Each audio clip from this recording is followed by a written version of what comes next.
네, 야권의 투톱인 이재명 더불어민주당 대표와 조국 혁신당 대표의 사법 리스크를 둘러싸고 야권의 정치 지형 안개 속입니다. 지난주 이재명 대표의 1심 선고에 이어 다음 주에는 조국 대표의 대법원 선고를 앞두고 있는데요. 이 주간 정치에서 이 내용 자세히 살펴보겠습니다. 보도국 박상훈 기자 자리했습니다. 박 기자, 이재명 대표 재판부터 정리하고 가시죠. 이 두 개 1심 재판 결과 엇갈렸습니다. 이 1심 선고 어떻게 보셨습니까? 마라톤에 비교를 해보겠습니다. 마라톤이 전체 42.19km이지 않습니까? 근데 마라톤 전체 구간을 보면 아주 평이한 구간도 있고 오르막도 있고 내리막도 있습니다.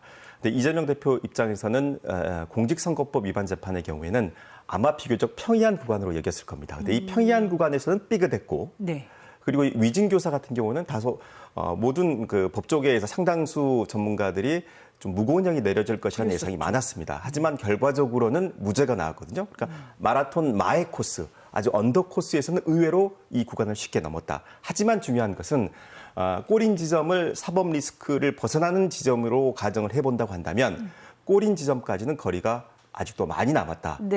이렇게 볼 수 있을 것 같습니다. 만약에 이번에 이 두 개의 재판 모두 피선거권이 박탈되는 결과가 나왔더라면 이재명 대표의 당내 리더십은 크게 흔들렸을 것이고 당내 친명과 비명 간의 갈등은 더욱더 격화됐을 것입니다. 하지만 하나가 유죄가 나오고 하나가 무죄가 나오면서 선거법 위반 재판의 경우에는 이거는 정치적인 판결이었다고 민주당 입장에서는 주장을 할 수가 있게 됐고, 그리고 위증교사 재판의 경우에는 검찰의 무리한 기소다 이렇게 또 주장할 수 있는 게 된 겁니다. 근데 그렇다 하더라도 내년에 아마 선거법 재판이랄지 위증교사 재판의 2심 선고가 열릴 가능성이 아주 높습니다. 그리고 이제 선거법 재판 같은 경우에는 지금 1심이 이미 피선거권이 박탈되는 형이 나왔기 때문에 내년에 이 2심이 1심에서 유지가 될지를 봐야 되고, 또 위증교사 같은 경우에는 얼마든지 결과가 또 뒤집힐 수도 있습니다. 또 이런 상황에 따라서 얼마든지 이재명 대표의 리더십은 당내에서 흔들릴 수 있기 때문에 사법 리스크 자체에서 벗어났다 이렇게 보기는 어렵고, 다만 큰 근심은 덜었다, 큰 걱정은 덜었다, 이 정도로 정리를 할 수 있을 것 같습니다. 알겠습니다. 조국 대표 이야기로 넘어가 보죠. 조국 대표는 다음 주 목요일이죠. 12일에 대법원 판결 앞두고 있는데 이 결과에 따라 야권의 정치 지형 어떻게 변화할까요? 자, 조국 대표가 12월 12일 날 재판이 있는데 2심에서 2년형을 받았거든요. 자녀 입시 비리 의혹 이런 것들로 2년형을 받았는데 형이 확정이 되면 바로 법정 구속되게 됩니다. 정치권에선 이 상황을 놓고 조국 혁신당의 운명을 크게 두 가지 정도의 시나리오로 예상을 하고 있습니다. 두 가지요? 첫 번째는 누가 봐도 조국 혁신당의 중심은 조국 대표이지 않겠습니까? 당의 구심점이 사라졌다. 그렇다면 조국 혁신당은 크게 흔들릴 것이고 결국 더불어민주당에 흡수될 것이다. 이런 시각이 하나가 있습니다.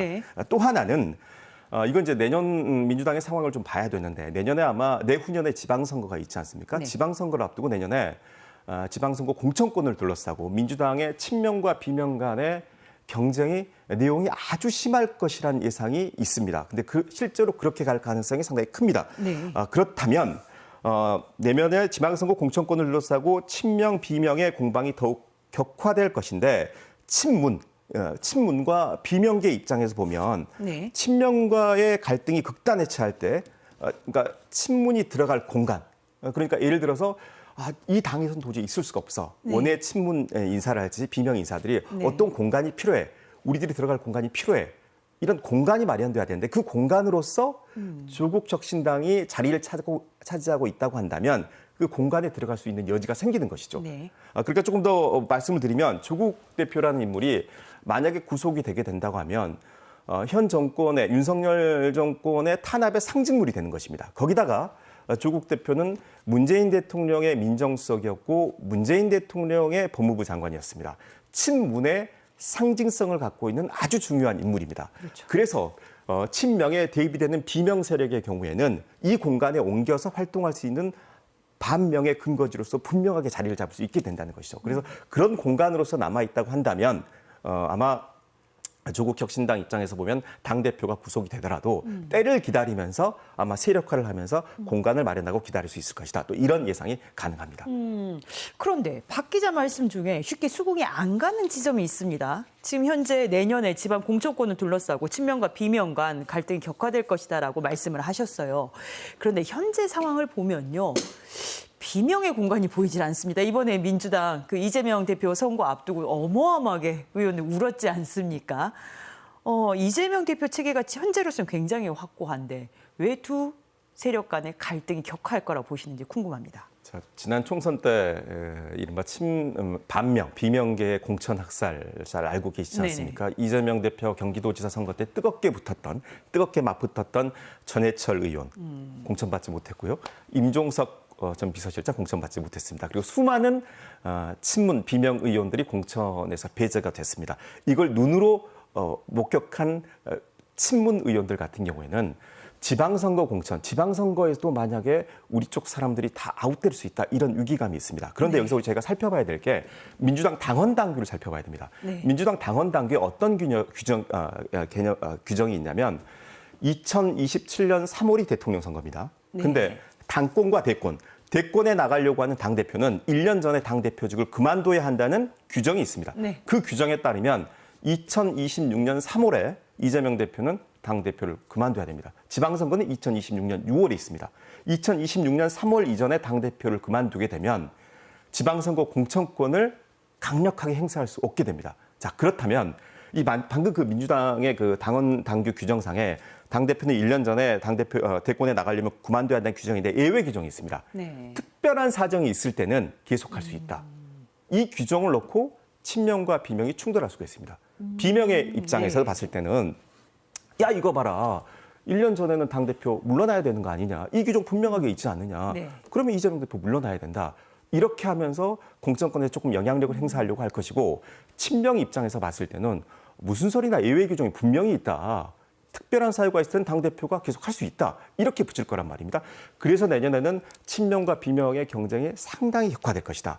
이런 예상이 있는 것이고 그렇다면 비명의 목소리가 그 톤이 좀 높아질 수 있고 낮아질 수 있는 그 계기가 되는 건 아마 지금 사법 리스크, 네. 위증교사 재판이나 공직선거법 재판에서 만약에 이재명 대표의 사법 리스크가 더 현실화될 경우에는 목소리를 더 높일 수 있을 것이고 그렇지 않을 경우에는 목소리가 좀 더 작아질 것이고 아마 그런 이재명 대표 재판과도 연관이 돼가지고 목소리가 달라질 수 있을 것입니다. 그러니까 향후 민주당 그 이재명 대표의 리더십에 따라 지방선거 공천권이 굉장히 요동을 치겠다라는 말씀인 것 같습니다. 그러면 민주당의 본선이죠. 광주 전남에서도 광역단체장 노리는 현직들과 도전자들의 이 물밑 경쟁 굉장히 치열할 것 같습니다. 어떻습니까? 민주당 내부의 리더십 상황, 향후에 뭐 어떻게 더 전개될지 이런 부분에 대해서는 의문부호가 많지 않습니까? 네. 그러다 보니까 광주광역시장, 전라남 도지사를 도전하는 현직뿐만이 아니라 도전자들도 당내 상황을 주의 깊게 보면서 지금 물밑에서는 세력 규합에 아주 열을 올리고 있습니다. 제가 광주시장의 경우에 네네. 지금 출마를 준비하고 있는 분들을 지난주에 쭉 접촉을 해봤습니다. 네. 상당수 부분을 직접 통화도 하고 만나도 봤는데 정말 물밑에서 어마어마한 경쟁이 벌어지고 있다. 이렇게 말씀드릴 수 있을 것 같고요. 시장 이외에 지금 당장 제가 거명할 수 있는데 준비를 하고 계신 분은 많은 분들이 알고 계시는 민영대 의원이 지금 선거를 준비하고 광주시장 선거를 준비하고 있고요. 이영석 전 의원도 분명히 강한 출마 의지를 보였습니다. 네. 그리고 지난번에 광주시장 선거에 나왔던 정준호 북구 갑 의원도 이번에 출마 의지를 밝혔는데요. 어제 광주에서 재미있는 행사가 하나 있었습니다. 글로컬 정책연구원 개원식이 있었는데 네. 이 개원식이 문인 북구청장의 외곽조직 출범식이라는 정치권 안팎의 시각이 많았습니다. 선거법에 이게 조촉이 될 수 있기 때문에 문인 청장은 어떤 특별한 역할을 맡진 않았지만 어제 그 자리에서 축사를 했습니다. 축사를 했고 네. 많은 정치부 기자들이 이거는 문인 청장의 광주시장 선거로 가는 길에서 첫 번째 스타트다. 이렇게 보는 시각이 지배적이었거든요. 그럼 정치부 기자들 입장에서 봤을 때는 과연 이 행사에 누가 올 것이냐를 저희가 관심 있게 봤는데 어제 이 자리에 이한주 민주연구원 원장이 자리를 했습니다. 이한주 민주연구원 네. 원장은 이재명 대표의 그렇죠. 최측근으로 알려져 있는 분이거든요. 네. 그리고 또 축사를 한 분이 두 분이 계셨는데 한 분인 이제 문인청장이 축사를 했고 또 한 명이 문승현 전 광주과학기술원총장이 축사를 했습니다. 이분이 강기정 광주시장이 지난번 지방선거 때 캠프에서 고문을 맡았던 분입니다. 자, 이런 부분들. 누가 왔는지, 누가 축사를 했는지, 누가 다녀갔는지 이거 하나에 많은 분들이 관심을 갖고 정치적인 해석을 낳고 있습니다. 이미 2년 뒤에 있을 광주시장 선거는 막을 올렸다. 이렇게 보는 게 맞을 것 같고요. 전라남 도지사 선거도 현 김용록 지사 이외에 주철현 전남도당 위원장이랄지 서삼석 의원, 또 이계호 의원, 신정은 의원 등이 지금 물밑에서 지방선거를 염두하고 준비를 하고 있는 것으로 알고 있습니다. 벌써부터 굉장히 많이들 준비를 하실 것 같습니다. 예. 굉장히 생생한 지역 정치권 소식 박사원 기자로부터 들을 수밖에 없을 것 같은데 아쉽습니다. 시간 관계상 오늘 말씀은 여기까지 듣도록 하겠습니다. 네, 지금까지 보도국 박상원 기자였습니다. 오늘 말씀 감사합니다.